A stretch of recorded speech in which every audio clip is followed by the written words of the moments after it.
నమస్కారం. జ్యోతిబా న్యూస్కు స్వాగతం. నేను మీ సతీష్ ముదిగొండ. ముందుగా తెలంగాణ, ఆంధ్రప్రదేశ్ రాష్ట్రాల ముఖ్య వార్తలు. తెలంగాణలో భారీ వర్షాలకు అధికారులు అప్రమత్తం. రానున్న రోజుల్లో రాష్ట్రంలోని పలు జిల్లాల్లో వర్షాలు కురిసే అవకాశం ఉందని వాతావరణ శాఖ హెచ్చరించింది. ప్రజలు అప్రమత్తంగా ఉండాలని అధికారులు సూచించారు. తెలంగాణ హైకోర్టులో కీలక తీర్పు. విద్యుత్ రంగానికి సంబంధించిన ఒక కేసులో విద్యుత్ సంస్థల తీరుపై హైకోర్టు తీవ్ర అసంతృప్తి వ్యక్తం చేస్తూ జరిమానా విధించింది. ఈ పరిణామం రాష్ట్రంలో చర్చనీయాంశంగా మారింది. ఆంధ్రప్రదేశ్కు పెట్టుబడుల కోసం సీఎం చంద్రబాబు నాయుడు సింగపూర్ పర్యటన కొనసాగుతోంది. సెమీకండక్టర్లు, ఆర్టిఫిషియల్ ఇంటెలిజెన్స్, అమరావతి అభివృద్ధిపై సింగపూర్ ప్రభుత్వంతో భాగస్వామ్య అవకాశాలపై చర్చలు జరిపారు. ఆంధ్రప్రదేశ్లో వర్షాలు, వ్యవసాయ పనులపై ప్రభావం. రాష్ట్రంలోని పలు ప్రాంతాల్లో వర్ష సూచనలు ఉండటంతో రైతులు పంటల నిర్వహణలో జాగ్రత్తలు తీసుకోవాలని వ్యవసాయ శాఖ సూచించింది.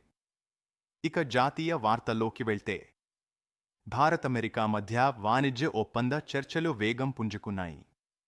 రెండు దేశాల మధ్య ఆర్థిక, వ్యాపార సంబంధాలు మరింత బలోపేతమయ్యే అవకాశాలు కనిపిస్తున్నాయి. ఇంధన రంగంలో కేంద్ర ప్రభుత్వం కీలక నిర్ణయం తీసుకుంది. డీజిల్, విమాన ఇంధన ఎగుమతులపై పన్నులు పెంచగా పెట్రోల్పై ఎటువంటి మార్పు చేయలేదు. దేశంలో నైరుతి రుతుపవనాలు క్రమంగా విస్తరిస్తున్నాయి. తెలంగాణ సహా దక్షిణ భారత రాష్ట్రాల్లో వర్షపాతం పెరిగే అవకాశం ఉందని వాతావరణ శాఖ వెల్లడించింది. అంతర్జాతీయ వార్తలు. ప్రపంచవ్యాప్తంగా ఇరాన్-అమెరికా సంబంధాలపై ఉత్కంఠ కొనసాగుతోంది.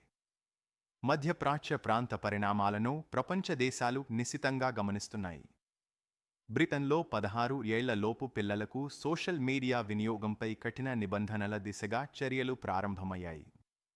ఈ అంశం ప్రపంచవ్యాప్తంగా చర్చనీయాంశంగా మారింది. క్రీడా వార్తలు.